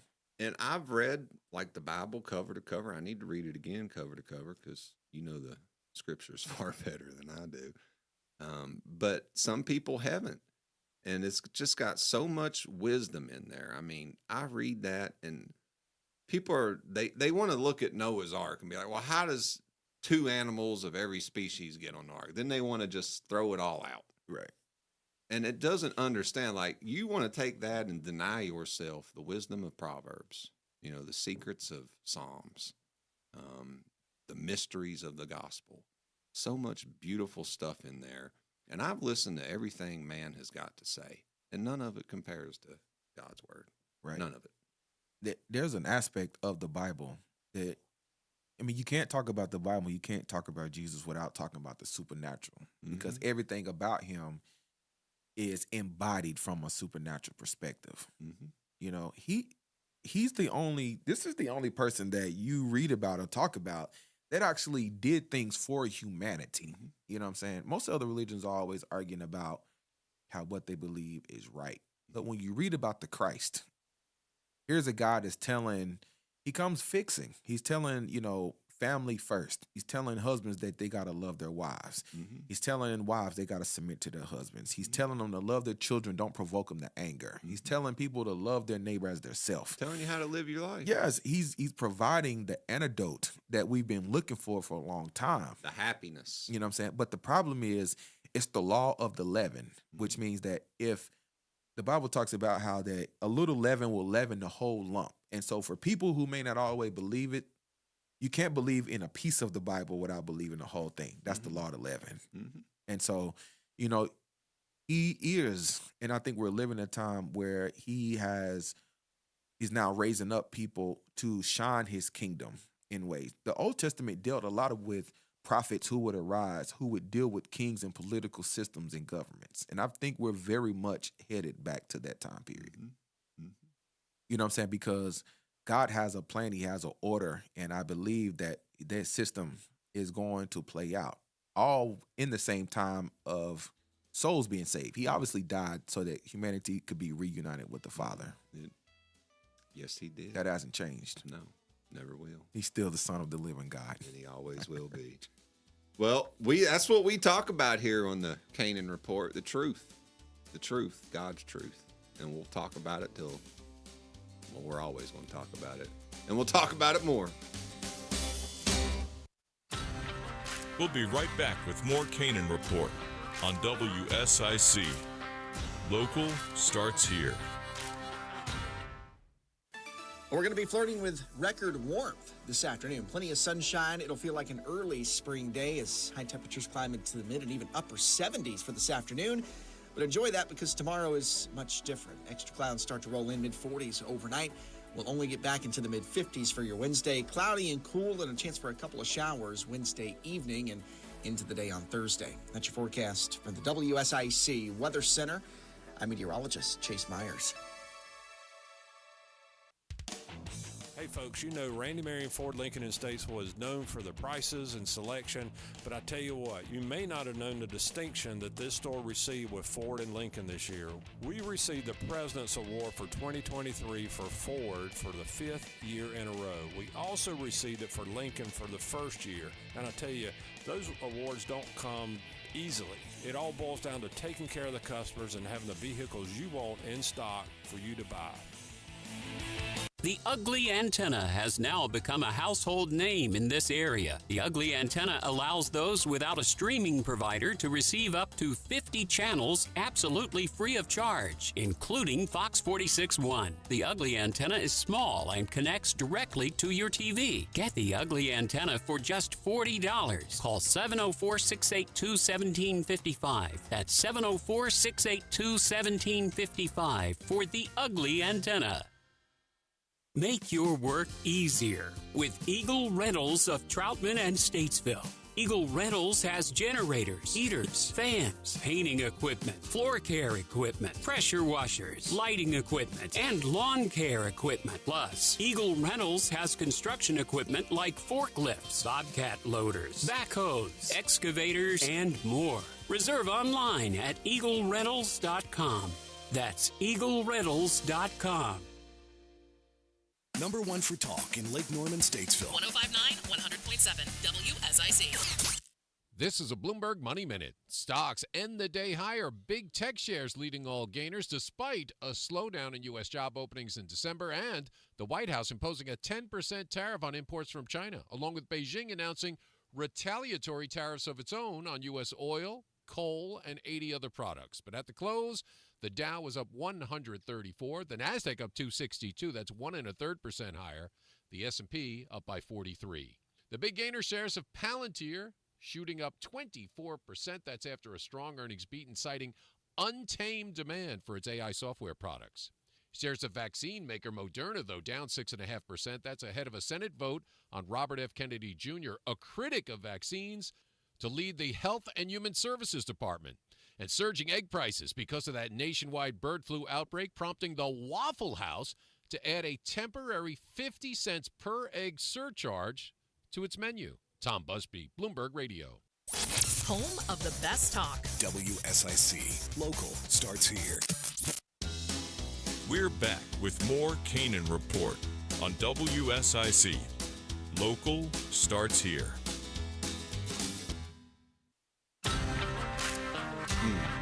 That's that better music. Welcome back to the Canaan Report. We're not coming in on the goofy stuff. We're coming in on something hard now. I wanted them to bring Elvis My Way. You heard that song before, My Way? Yeah. I want that to be the intro and closing, but I don't know if we can do it from copyright or not. Oh, that'd be cool. It would. I love Elvis. I'm a big fan of Elvis. Always have been. Actually, I didn't really get introduced to him until my mid-30s. Like the whole first half of my life was just terrible because I didn't know Elvis. Right. He was a stud, man. I mean, whew.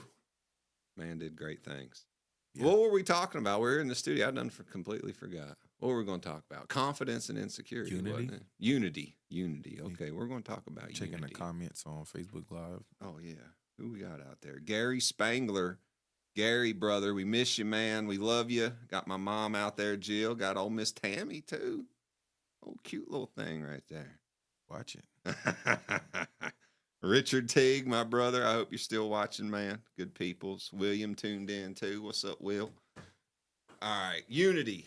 That's where we want to get to. That's what everybody wants out there. Yeah. Everybody wants unity. We're tired of the division. We're tired of the hatred, the politics of hatred. We're tired of people pushing everyone apart based on differences that don't really matter at the end of the day. How do we get there? Are we there? Maybe we're already there. We don't know it yet. Right. I mean, I think it comes in phases. Yeah. Obviously, me and you can come in here and we agree. Mm-hmm. There's a high level of unity there. When we talk about it from a global perspective, do I think it will ever all dissipate? No. Mm-mm. I think the global plan right now for the world is to unite, but it's not under the name of unification as we would think. I think the goal is, obviously, and this stuff is already out. You know, they have the Smart Development Plan of 2030. Mm-hmm. They have 17 goals. Grid cities. That they wanted. Yeah. Smart cities is the way of the future. Now, what's crazy is in 2000, what's it, 16, 17? One of them times when I ran, I introduced them to the concept of smart cities because I felt like smart cities was a way that we could get ahead. Mm-hmm. We could fix transportation. We could fix energy. Well, the purpose of them is efficiency. Yeah. Efficiency in our lives, efficiency in our communities, and not wasting resources. Right. Because they're of the mindset that resources are limited and they're running out. But they also provide resources that can be shared so that, like, we don't have issues of transportation, which in Statesville has been a thing for a while, which I think has gotten better, you know, with ICATs and some of the other. The only issue I'd have with that is some people just like the country, man. You know, some people like having 10, 20 acres, farmland. They don't want to live in all that. Yeah. And it's when you start forcing people to do stuff like that. You know, I'm a big freedom guy. I love liberty. Right. I don't like to force anyone to do anything. If I could force them to listen to me, I probably would, but then they wouldn't want to listen to me anymore. So I guess you have to choose to listen, right? Right. The freedom aspect of it. But that's my biggest issue. Yeah, I think that's where we're headed. I mentioned in my book that the word smart could also be substitute for the word control. Yeah. And so even with the LA fires right now, you know, I don't know what people think happened out there, but what I do know is that in 2020, that there was a publication released that where they wanted to build a smart city LA by 2028. And we're in 25 now. So you think they burned it intentionally? I wouldn't be surprised. I mean, listen, first of all, it's public. If you go on Google right now and type Smart City LA 2028, the PDF will come up, and the governor at the time will tell you on the first page exactly what the plan was. And so these smart cities right now, there are 14 places in the U.S. right now that are being reconstructed to be smart cities. Along with, there are some places that they're building them from the ground up. Yeah. Like, who is it? Gates is planning on building one in Arizona, out in the middle of nowhere. There's one in Saudi Arabia that they're planning called The Line. There it is. There it is, right there on the screen. Smart City LA. Look at the first page right here. Look at it. The soul of our recovery will shape the contours of our city's future for decades to come. We have a blueprint for the city of the future. They told you that they already have it. When you go through this, they tell you exactly what they're going to do. And that's their plan. They've been telling us for a long time what they're going to do. The goal is to build smart cities, 15-minute cities where the whole city is connected to the internet. That's what 5G is for. It's a technology called the Internet of Things, IoT. It's where you connect the buildings. Everything is smart. Buildings, infrastructure, all of that is connected to the internet. Got an IP address. So we can track it for efficiency. You know, if the vehicles are autonomous, you know what I'm saying, I can own an autonomous vehicle. I can get dropped off at work, and then my car can go on the grid to be used as Uber system. You know what I'm saying? So there are so many. If I could say something to the city of Statesville, I'm like, guys, we have got to get ahead. You got to get around somebody who's talking like what I'm talking about and start planning for this so that when we don't end up behind the curve. You know what I'm saying? They're Like, not planning for anything. we should. I'm telling you. They're not. Schools has got to do it. Obviously, when we say the marketplace, we're talking business, government, and an education system. We've got to be looking. It is now. It's not tomorrow. Like, this thing is here. I mean, smart city sounds fun. Like if I'm in my young 20s, maybe my 30s, sounds like a good time there. The older I get, the less I'm going to want to be around people. Right. But yeah, I mean, it's a great place for resources. And then those smart cities end up integrated with robots. Yeah. So we live one-to-one. Robots are a year away, 2 years max. Yeah. My buddy Ike, he just bought 3 of the Optimus robots from Tesla, pre-ordered them. Really? He owns a granite and cabinet company, and his thinking is, well, if these robots can carry the granite up the steps, they're worth their weight in gold. Yeah. Because that's some heavy stuff right there. Listen, I've looked at some of the major businesses in Statesville, like Statesville Brickyard. I went out there one time. My pastor bought some bricks to put on a building that they got, and the guy was telling me how they didn't have workers, and so I asked him, was he aware of 3D printing? And so even since then, like I've did a study on stuff called pedote, and pedote is where you can mix it in with concrete. And what it does is it draws energy from the sun. So it does the same work as solar panels. Yeah. You did it in brick. So now we're talking energy conservation. So we got bricks that are solar panels. Bricks that are solar panel. You could cool put with them. There's so much we can do. Can we make it out of hemp too? You know, you just got to have these conversations. Yeah. And so we got to be planning. Like, we got to be making sure that we're preparing our kids for. That's why I'm like, when we're in schools now and they're saying we want to get away from devices. No, we're in a tech first world, and it's only going to get worse. Like, we got to be. You say that. My mom, when I was in elementary, she would not let me have a calculator. Like, she told the school he does not get a calculator. Right. Well, she had a reason behind that. She wanted me to be good at math, and I was one of the best math. By 6th grade, I blew everyone in math away. Yeah, and it's like you said, we gotta be planning. You know what I'm saying? And so I think integration is going like. There's no way we got schools right now that don't have programming classes. But I mean, you got AI. It's doing all the entry level and mid level programming now. Yeah. So pretty soon we won't even need programmers. We're just going to need operators. Yeah. People to operate the machines. Obviously, there are going to be some things that still need that human touch. Yeah. But everything that can be touched, 75-80% of the global job marketplace. I mean, right now, what is it? Down in Arizona, they got Amazon facilities that are all robot workers. Like, this is real life. Like, and this is happening. I'm of a mindset, I want to own some stock in Amazon. You know? Yeah. Let me get the money with them. Have you been to Bojangles in Statesville lately? They got the AI. They got the AI. They got it at Taco. I talked to it. This is happening. I talked to it. I pull up. I order my food, and they tell me my total and pull up. I said, AI, you're getting very smart. I'm proud of you.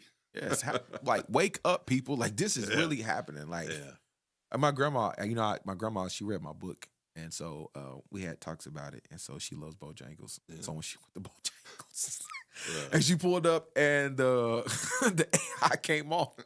As soon as she got home, she called me. She was like, "Is that what that was?" Yeah, that was it. Yeah, and so, how do we prepare?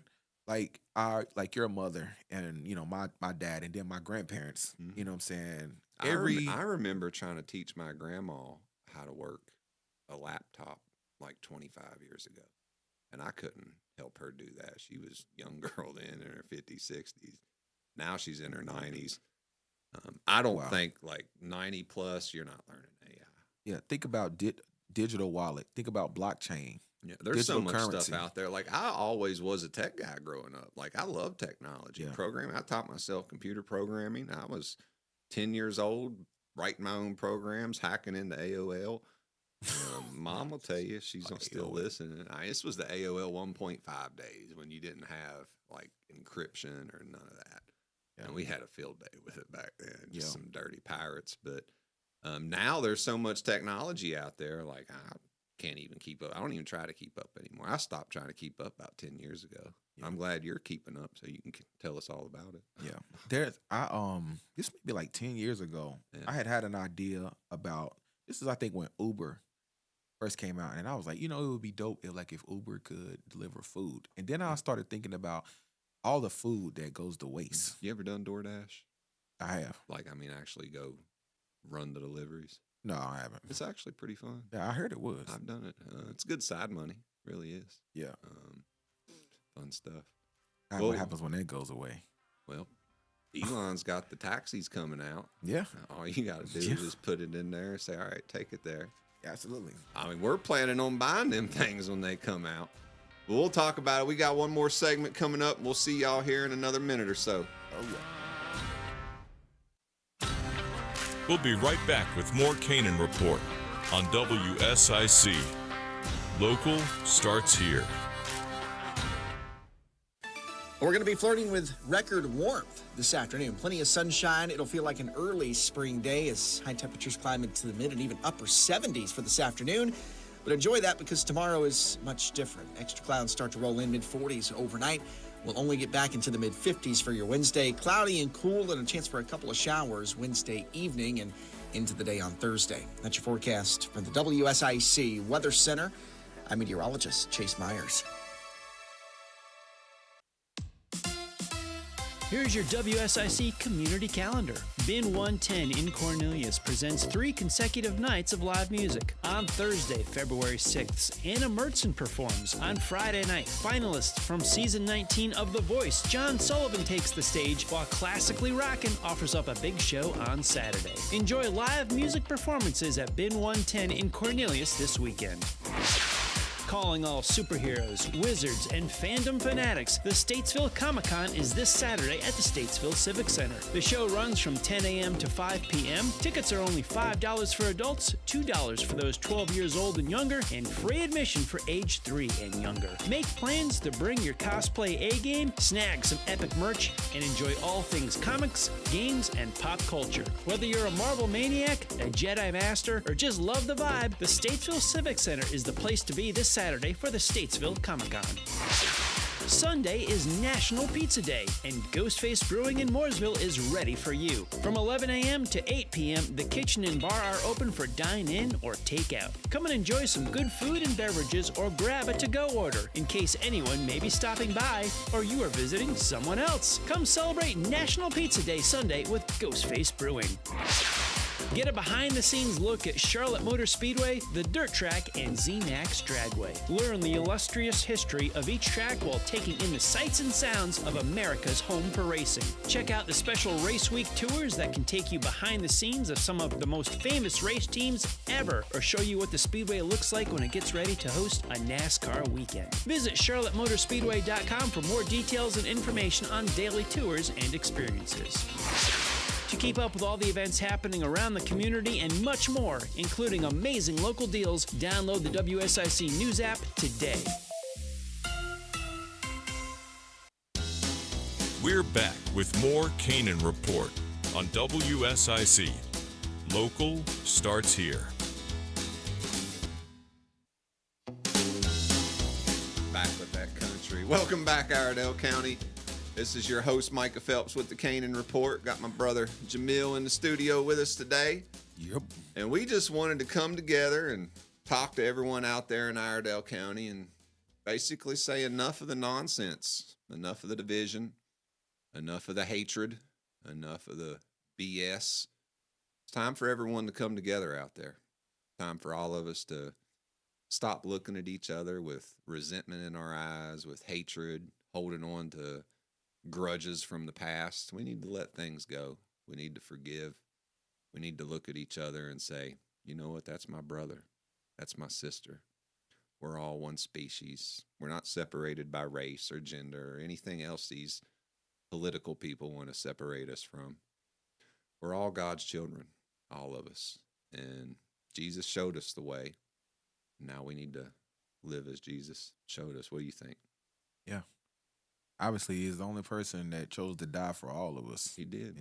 So I think would you sacrifice your son for humanity? That's tough. Probably not. You coach on the school board, Brian Sloan, I remember he was crying in tears. He said, I could never sacrifice my son. And I don't know why we have such a glorious God who would, but I'm thankful for him. Absolutely. Out of everyone I've ever met, he's been one of the more serious lovers of God, if I could say that. He's got a very deep relationship with God. Probably the only one on that school board in all sense. Not saying the other ones don't, but Brian's just real special. Yeah. I remember he met you. You know what he said about you? He said, this is the real deal right here. That's what he said. He said, this man is the real deal. Everyone I've introduced you to sees the same thing I see in you. And that's just a leader, great leader right there. Just a solid man. And we're out here. We're calling on everyone. It's time to come together. Yeah. I think that's one of the things I love about the Christian faith. Mm-hmm. It's the only place where there's a declaration made that states that there was a kingdom being built, and this kingdom would consist of nations and tongues, not races, but nations and tongues. This is the only place that diversity is going to thrive. This place is built on the idea that people who are of different nations and tongues will live here together. Here in America. Whether it's here, but definitely in his kingdom. So I think that, we're in that time period, and there's always going to be, there's another concept of that I believe in when the Bible talks about how that Satan fell and he took a third of heaven with him. Now, if it says he took a third, that means fraction wise that we're talking a whole is 3/3. That means there are 2/3 that are still light. And so for everybody out there, I want to let you know that there are 2/3 of us that believe in good, that believe in equity, that believe in equality. And we got to speak up more and do more so that we're not drowned out by the third that has fallen. That makes perfect sense to me right there. For every two people, for every one person that's fallen, there's two people that still have, their heart is still good. They still believe in equality. They still believe in good. They still believe that things can be turned around, that we can do better. Do you believe in demonic attacks? Absolutely. Have you ever suffered them? Like you're about to do something truly impactful and the demonic attacks start happening? Yeah, absolutely. I've been suffering them since I brought this radio show back in every aspect of my life. It's like there's some darkness out there that don't want me to speak. Yeah. And maybe it's because we're out here calling for unity. I think that might have a lot to do with it because the devil wants division. Right. God wants to bring us all together. Jesus, what'd he say about the peacemakers? Blessed are them. Yeah. They'll be the children of God. Right. Well, we need to get back to making peace out there. Right. And sometimes that peace comes with a sword. It does. Because obviously as a believer, the Bible calls us to stand for justice and to call it down. I've read this morning, and the Bible's talking about that the word for justice is the word tzedek, and it literally means that it talks about small choices every single day. Greeting the person at the grocery store the little that bags your that's the little things. Yeah. You know what I'm saying? It's taking out time to maybe ask somebody how their day is going. That's what justice was. And then over time, as it builds, it becomes people who will stand up with a voice for those that don't have a voice. You know what I'm saying? So we need to stand up and give people voices because I see these divisive voices. I mean, they're trying, and I know what they want. They want political power. And I'm tired of giving divisive people political power. We want some good leaders in there, some good Christian leaders who are peacemakers, who bring people together, who are not vindictive and spiteful. Yeah. We got a lot of that mentality in our government because I hate to say it, politics is a narcissist playground. It attracts people who are generally missing something out of their life, so they try to make of it through political action. It takes a lot to stick with it over the years, too. I've been involved in politics for over 20 years on multiple levels across a bunch of different states and hundreds of different campaigns. So I've seen a lot, is what I'm trying to say. I completely forget the point I was trying to make, though. I did that last week's show, man. Yeah. I don't know. But I know it's wretched out there. We got bad people. We need to change the game, man. Right. Think we can do it? Yeah. We just need the people with good hearts. We need the Christian community. We need the people there are people obviously who aren't Christians that are good people. That's why I'm saying that. We need these people to stand up now more than ever. Yeah. Come out. I would love to just fire up the Christian community in this county and just get them out there and just giving witness, giving their testimony to how much God has impacted their life. I would love to get them fired up, all sides. Yeah. We had them fired up a couple years ago. Maybe it's time we fire if we do them up our again. part, man, God is always going to do his. Yeah. You know what I'm saying? The team that we have as believers, we got God, we got Jesus, we got the Holy Spirit, you got angels, you know what I'm saying? We're stacked. We got each other. Yeah.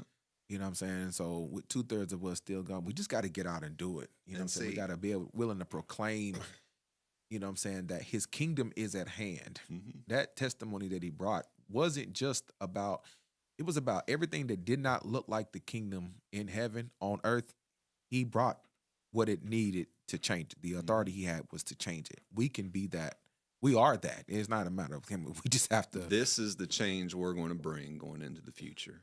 The next time the powers that be or whoever out there try to divide us on whatever kind of nonsense they want, we're going to come together and we're going to stop it. You go get your boys, I'll get my boys, and we're going to come together and we're going to send a message to all those divisive people out there. We're not falling for it anymore. No one's going to divide us among race, among sex, among anything. We're going to sit down and we're going to have each other's backs more than anything, as God commanded us to do. Have your brother's back. Right. And that's kind of the message I just wanted to put out there with this show, man. Yeah. And then what Statesville is unique because it is the crossroads. It is. And I believe that it is a place that is on God's timetable. You know what I'm saying? It's on his radar. I think he wants to do something incredibly major there. Think of where we were. Think of how far we've gotten. And think of where we're going to go. It's the crossroads. This city, I believe this city has more potential than any city in America. Not just because of the geometry or the geography having two interstates, but the people who make up Statesville.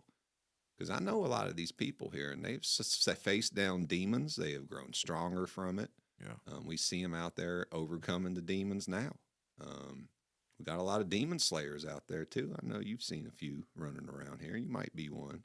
Kind of look like a demon slayer to me, kind of giving off that energy. But, there's some more darkness out there we need to push out a little bit more. But the end result is once we get rid of all that darkness, it's just going to be light, and we'll be able to do things in this city that we've never dreamed of. Right. I think that's part of it. I think that because we have the separation of church and state, it makes no sense because even if we separate church and state, whatever a person believes is what they're going to stand on whenever they win or when they get in office. Well, the separation of church and state was to keep the state out of the church. So the state couldn't tell religions what to do because when they came here to America, you had the Catholic Church. It was very hierarchical. Right. People couldn't read at the time either. So the only place you got any kind of God's word was from the pastors at the time, and they kept that pretty controlled.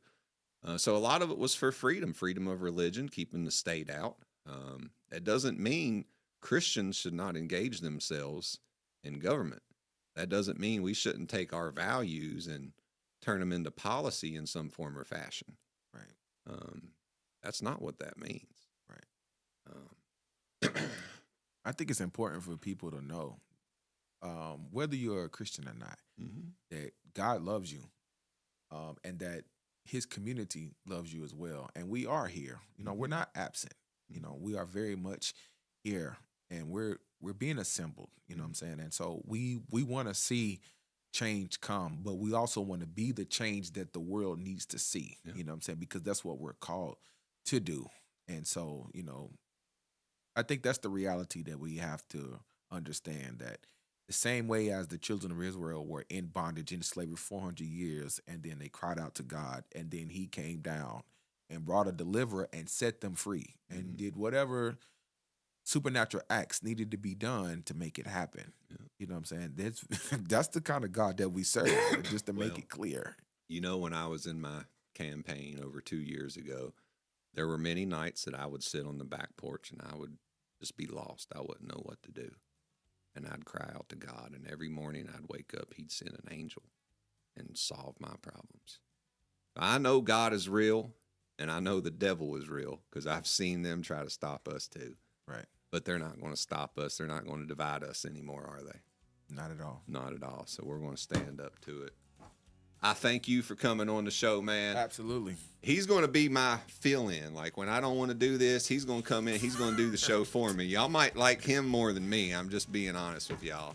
Jamil, thank you for coming on. Absolutely. Iredell County, we'll see y'all next week. We got Iredell another County. special guest. Peace. Peace out. Serving you